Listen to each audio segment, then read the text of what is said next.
Hello' বন্ধু বান্ধৱীসকল, আজিৰ এই ভিডিঅ'টিত মই আপোনালোকৰ আগত অন্য দিনৰ দৰে শিক্ষাৰ লগত জড়িত ভিডিঅ' বা শিক্ষাৰ লগত জড়িত বিষয়ৰ ওপৰত এই ভিডিঅ'টো আপোনালোকৰ আগত লৈ অহা নাই।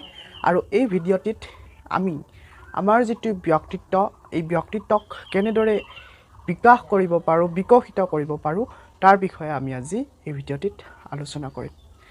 তো সেই ব্যক্তিত্ব বিকাশৰ বাবে প্ৰায় 10টামান উপায় আজিৰ আমি এই ভিডিঅ'টিত আলোচনা কৰিম।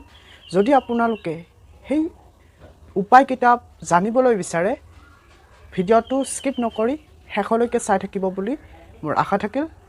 তো এতিয়া আমাৰ প্ৰথম যিটো উপায় হৈছে, সেইটো হৈছে বিশ্বাস কৰক, আত্মবিশ্বাস ৰাখক আপোনাৰ ওপৰত যে আপুনি সফল হ'ব পাৰিব। নিজক সুখ দিবলৈ শিকক, আপুনি কৃতিত্ব দিবলৈ শিকক, কিন্তু আপুনি এটা ভুল নকৰিব, আনৰ আগত নিজে আপুনি যি কৃতিত্ব লাভ কৰে তাৰ কথা ব্যক্ত নকৰিব, প্ৰকাশ নকৰিব, যাৰ দ্বাৰা আপোনাক সকলোৱে বেয়া পাব পাৰে, যাৰ দ্বাৰা আপোনাৰ যিটো ব্যক্তিত্বৰ যিটো বিকাশ, সেই বিকাশ নহ'ব বা আপোনাৰ ব্যক্তিত্বৰ গুণাগুণ কিছু পৰিমাণে লোপহে পাব। দেন আমাৰ যিটো ছেকেণ্ড উপায়, সেইটো হৈছে আপুনি আজিলৈকে যিমান জিকিছে বা যিমান হাৰিছে তাক আপুনি গণনা নকৰিব, বৰঞ্চ সেই জিকাৰ পৰা বা হৰাৰ পৰা আপুনি যিখিনি আপুনি শিকিছে, জীৱনটো আমাৰ প্ৰতিযোগিতাৰ লগত জড়িত, তো সেই প্ৰতিযোগিতাৰ পৰা আপুনি হৰা জিকাটো থাকে সকলোৰে, তো তাৰ পৰা আপুনি যিমানখিনি শিকিছে তাক আপুনি গণনা কৰিবলৈ শিকক। আপুনি যিমানখিনি জ্ঞান আপুনি সেই ভুলৰ পৰা অৰ্জন কৰিছে তাক আপুনি কি কৰক, গণনা কৰক। তাৰপিছত দ্বিতীয়টো যিটো উপায় হৈছে, সেইটো হৈছে কাৰোৰ আগত আপুনি নিজৰ গুণৰ বিষয়ে, আপুনি কি দিশত ভাল তাৰ বিষয়ে আপুনি কাৰোৰ আগত কৈ নাথাকিব। কাকো নক'ব যে মোৰ নিচিনাকৈ কৰক, মই যি কৈছোঁ তাকে কৰা, এনেকুৱা কৰা, তেনেকুৱা কৰা। এই কথাবিলাক আপুনি কাৰোবাক কৈ আপোনাৰ সময় নষ্ট কৰাতকৈ যিখিনি কাম আপুনি কাৰোবাৰ হাতেৰে কৰোৱাব বিচাৰে, সেই কামখিনি আপুনি নিজে কৰিবলৈ আপুনি চেষ্টা কৰক, যাৰ দ্বাৰা আপোনাৰ সময়ো নষ্ট নহয়, আপুনি সফলতাৰ বাবে এখোজ আপুনি আগুৱাই যাব পাৰিব। চতুৰ্থটো যিটো উপায়, সেইটো হ'ব আপোনাৰ বিষয়ে যি মানুহে ভালকৈ কয় সেই মানুহসকলৰ পৰা আপুনি আঁতৰি থাকিবলৈ চেষ্টা কৰক। বিশেষকৈ সেই শ্ৰেণীৰ মানুহ, আপুনিতো গম পায় সকলোৰে লগত থাকি পেলাই, তো যি মানুহে আপোনাক নিজৰ স্বাৰ্থৰ বাবে ভিন্ন কাৰণত মানুহে কি কৰিব পাৰে, আপোনাৰ গুণ বখানিব পাৰে, তো সেই গুণবোৰৰ প্ৰতি আপুনি কোনো গুৰুত্ব নিদিব। তেনে কৰিলে আপোনাৰ যিটো স্বভাৱৰ বিকাশ নহ'ব, কিয়নো আপুনি কোনোবা এটা গুণতহে ভাল আৰু যিকেইটা দিশ আপোনাৰ বেয়া সেই দিশকেইটাক আপুনি দেখা নাপাব।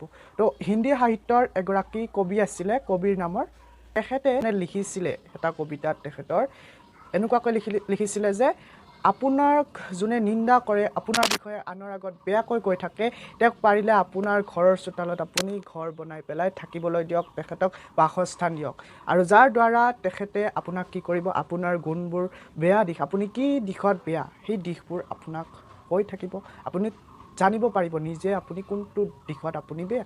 আৰু যাৰ দ্বাৰা তেখেতে কৈছিলে যে আপুনি কোনো চাবোন আৰু পানী নোহোৱাকৈ নিজৰ যিটো স্বভাৱ, সেই স্বভাৱক আপুনি ভাল কৰিব পাৰিব। চ' আমি সদায় নিজৰ বেয়া গুণৰ বিষয়ে জ্ঞান অৰ্জন কৰি পেলাই সেই বেয়া দিশটোক আমি ভাল কৰাত, শক্তিশালী কৰাত আমি গুৰুত্ব দিব লাগে। পঞ্চমটি উপায় হৈছে, সেইটো হৈছে আপুনি আনৰ পৰা যি বিচাৰে সেই কামটো আপুনি আনৰ লগত কৰক। তো এনেকুৱা কিছুমান কাম থাকে, আপুনি কাৰোবাৰ পৰা সন্মান বিচাৰে, শ্ৰদ্ধা বিচাৰে, তো তেখেতকো আপুনি সন্মান দিব লাগিব। এইটো কথা অবিয়াছ যে আপুনি কাৰোবাক সন্মান নিদিয়ে আপোনাক কোনোবাই সন্মান কৰিব। তো আপুনি যিটো কাম আনৰ পৰা বিচাৰে সেই কামটো আপুনি সেইজনৰ লগত কৰক যিজনৰ পৰা আপুনি সেই কামটো বিচাৰে। দেন আনৰ পৰা ভাল ব্যৱহাৰ যদি আপুনি বিচাৰে, তো ভাল কাম কৰাটো অবিয়াছ হয়। আৰু কয় যে আপোন ভালে জগত ভাল, আপুনি যদি ভাল হয় আনেও আপোনাক ভাল পাব, আৰু আপুনি আনকো ভাল বুলি ভাবিব, আৰু আপোনাৰ ব্যৱহাৰে কি হয়, আপোনাৰ পৰিচয়, এইকেইটা আমি সকলোৱে জানো, হ'লেও সৰু সুৰা কথাবোৰে আমি মনত ৰখাটো বহুত প্ৰয়োজনীয় হয়। ষষ্ঠ যিটো টিক হৈছে, আনক আপুনি কৃতজ্ঞতা জনাওক, আপোনাক আনে কৰা সহায়ৰ বাবে আপুনি তেখেতক ধন্যবাদ জনাওক, যাৰ বাবে তেখেতে দ্বিতীয়বাৰ কি ঠিক আছে আপোনাক তেখেতেই সহায় কৰিবলগীয়া হ'ব পাৰে। তো যেতিয়া আপুনি তেখেতক যদি সন্মান জনাই থৈ অহা নাছিলে, কিন্তু তেতিয়া তেওঁ আপোনাক সহায় কৰিবলৈ বহুত টান পাব। চ' আপুনি যিজনে আপোনাক সহায় কৰে তেখেতক আপুনি কৃতজ্ঞতা জনাবলৈ চেষ্টা কৰক। তাৰপিছত আপোনাৰ যিটো উপায় হৈছে সেইটো হৈছে আনৰ কথা শুনক। তাৰ বাহিৰে যদি আপুনি তোমাৰ দ্বাৰা নহয় সেই কামটো তুমি নজনাকৈ কিয় কৈছা এনেকুৱাকৈ ক'লে আপোনাক কি হ'ব, সকলোৱে বেয়া পাব। চ' আপুনি সকলোৰে কথা মানি চলক, সকলোৰে কথা শুনক। তো তেতিয়া আপোনাৰ যি ব্যক্তিত্ব ডেফিনেটলি বিকশিত হ'ব, কিছু পৰিমাণে বাঢ়ি যাব। নেক্সট যিটো আমাৰ উপায় হৈছে সেইটো হৈছে নিজৰ ভুলখিনি আপুনি মানি লওক। আমাৰ এইটোৱে ভুল, আমি নিজৰ ভুলক মানি নলওঁ। যিমান পাৰোঁ সেই ভুলটোৰ বাবে আনক দোষ দিবলৈ, দায়ী কৰিবলৈ আমি চেষ্টা কৰোঁ। কিন্তু তাৰ বাহিৰে যদি আমি কি কৰিলোহেঁতেন, যদি আমি নিজৰ ভুলটোক মানি ল'লোহেঁতেন আৰু সেই ভুলৰ পৰা আমি যদি কিবা শিকিবলৈ চেষ্টা কৰিলোহেঁতেন, কিবা জ্ঞান অৰ্জন কৰিবলৈ চেষ্টা কৰিলোহেঁতেন, তেতিয়া কিন্তু আমাৰ কি হ'ব, ব্যক্তিত্বক আমি সেই ভুলটোৰ পৰা কিবা শিকি পেলাই নিজৰ ব্যক্তিত্বক গঢ় দিব পাৰিলোহেঁতেন। চ' ভুলক আপুনি মানি লওক। আপুনি যদি আজিলৈকে ভুলক মানি লোৱা নাছিলে, মানি ল'বলৈ চেষ্টা কৰক। দেখিব আপোনাৰ প্ৰতি সকলোৱে আকৰ্ষিত হ'ব। নৱম যিটো উপায় হৈছে সেইটো হৈছে বেলেগৰ পৰা আপুনি প্ৰয়োজনতকৈ বেছি আশা নকৰিব। এইটো এটা সত্য হয় জীৱনৰ, যে বিপদৰ সময়ত আপোনাৰ ওচৰে পাজৰে থিয় হোৱা সত্ৰা হিচাপে আপুনি কাকো লাভ নকৰে। মা দেউতাৰ বাহিৰে কৈছোঁ, মা দেউতা থাকিবই জীৱনত। কিন্তু যেতিয়া তোমাৰ তাত সকলো দুখ গুচি পেলাই সুখ শান্তি থাকিব, তোমাৰ কাষত থকা মানুহক তুমি মন জিকিব পাৰিবা। সেই মানুহসকলৰ, সেই মানুহবোৰে তোমাক তেতিয়া চিনি পাব যেতিয়া তোমাৰ তাত ধন সম্পত্তি সকলোবোৰ থাকিব। সেইবাবে ধনী হওক, ধনী হ'বলৈ শিকক, নিজৰ মনটোক ধনী কৰিবলৈ শিকক। আৰু কিন্তু ধনীয়ে হওক, অহংকাৰী নহ'ব। টকা পইচা লাগে সকলোকে, কিন্তু অহংকাৰী নহ'ব। অহংকাৰৰ দিন পতন হয়। চ' ধন লাগে, অহংকাৰ নালাগে।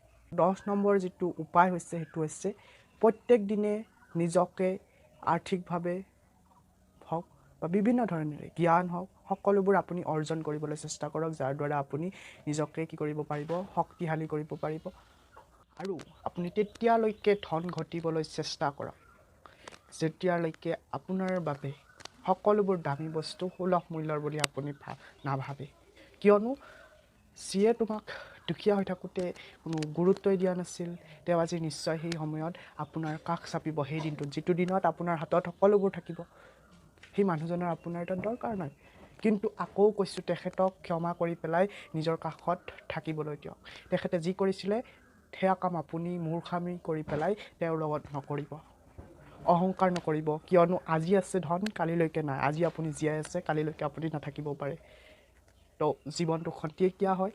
তো অহংকাৰ কৰি পেলাই লাভ নাই। ধন ঘটক, সকলোবোৰ অৰ্জন কৰিবলৈ চেষ্টা কৰক, জ্ঞান অৰ্জন কৰক, ধন অৰ্জন কৰক, আৰ্থিকভাৱে শক্তিশালী হওক। কিয়নো আজিকালিৰ যিটো দিন, সেই দিনত আমি কি হ'ব লাগিব, আৰ্থিকভাৱে যেতিয়া সবল হওঁ, আমাৰ সকলোৱে সন্মান দিবলৈ শিকে।